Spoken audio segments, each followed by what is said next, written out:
There's a few points really I wanted to try and get across today. This is kind of DHL-ish, but it's more about the industry, more about logistics in general. So hopefully everything I say can apply to the general industry rather than DHL specifically. I'm going to start off by referring to, we've just done a survey into the attitudes of the top 500 professionals, or who we deem to be the top 500 professionals in e-commerce, and asked them about their attitudes to the way they do business, their attitudes to the way they think, what they think are priorities, what they think consumers are priorities. And I want to bring out some findings from there. Most importantly, really, that our view there is a misalignment between what retailers think are important and what consumers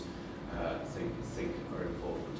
On the back of that, then, saying, okay, we think there's a misalignment, go on to talk about just a practical checklist of things that we think are important to consider in setting up an international operation. And then questions during or questions at the end, if you wish. So, multi-channel retailing in the UK, from UK retailers to UK customers, is becoming more mature. The rate of growth is slowing down. Yes, it's still growing, but the rate of growth is slowing. On the back of that, in our survey, 44% of the 500 people we talked to said that they were, this is UK retailers already selling into overseas markets.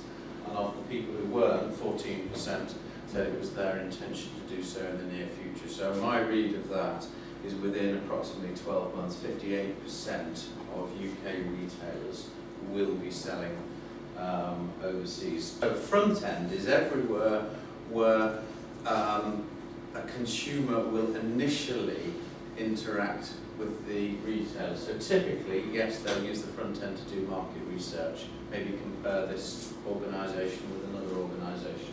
They'll use the front end to conduct the purchase order process, and they'll also use the front end to deal with any returns and issues around there.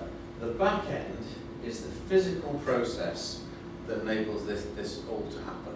So back end is everything, including stock sourcing, order processing, delivery, return. So it's actually the organisation's ability to do what it sets out to do. So I'm going to be talking about front end and back end priorities. Just to give a bit of context, this is just a simulation of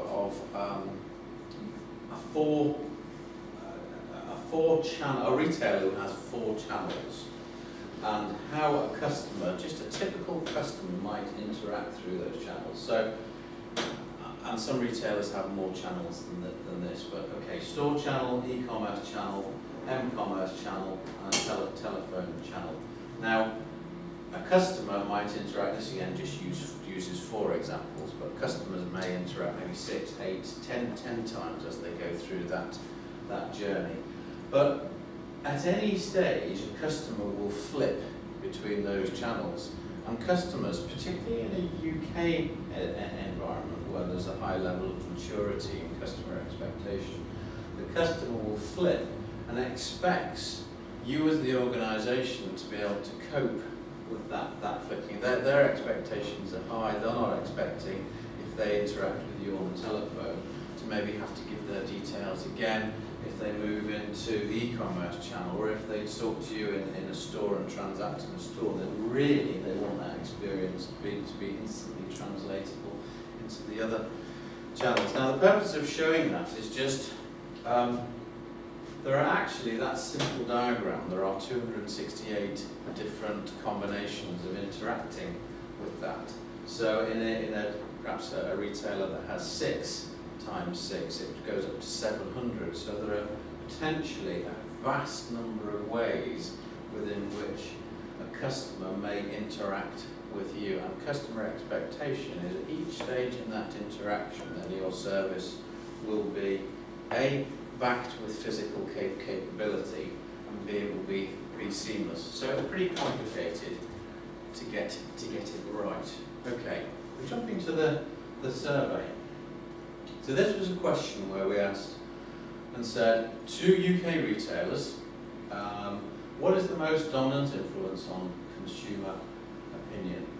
And what you can see from there is retailers believe that front-end issues are the most dominant issues in determining consumer opinion. So, 29% talk about staff knowledge advice, 31% product choice, 22% website usability. These are front-end issues. Only 11%, again in retailers' opinion, 11% think that consumers are influenced by back-end capability.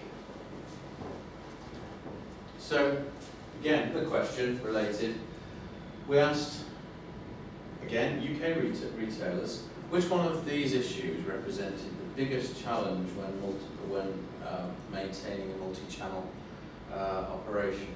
And again, you see front-end issues coming out. Fulfilment, only 39 out of a base of 375 people who answered this question said that fulfilment was the biggest challenge when maintaining multi-channel operations. So you can see from this that this is, by the way, absolutely bang up to date. It's not a year old or anything. This survey was published a couple of weeks ago.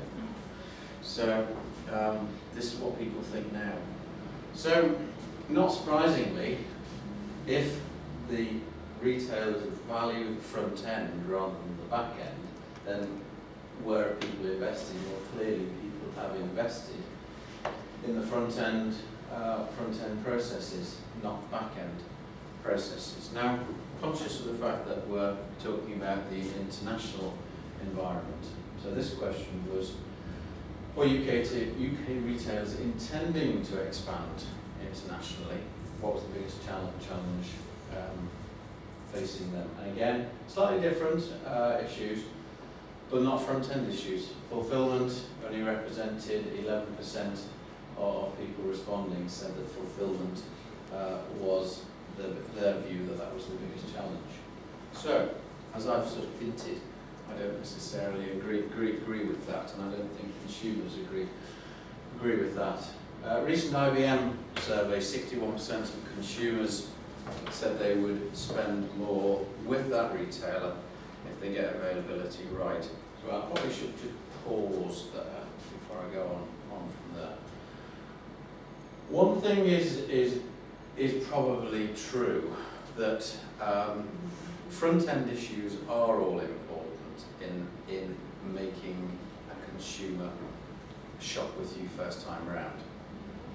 Once they've shopped with you first time round, back-end issues become the biggest priority. That's just something I would maybe bring out. I'm not undervaluing the value of the front end.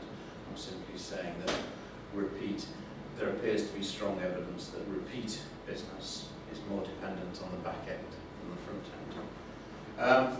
In our own survey that we commissioned, 45% of the respondents said that problems surrounding stock availability were the most significant factor. And again, in another study, 40% of consumers said they'd been put off from shopping with a particular retailer because of poor delivery experience, and 78% check out the delivery promise before they check out and hand their money over. So the conclusion from this is the retailer focus and consumer priorities are currently misaligned. Back-end processes need to receive more attention.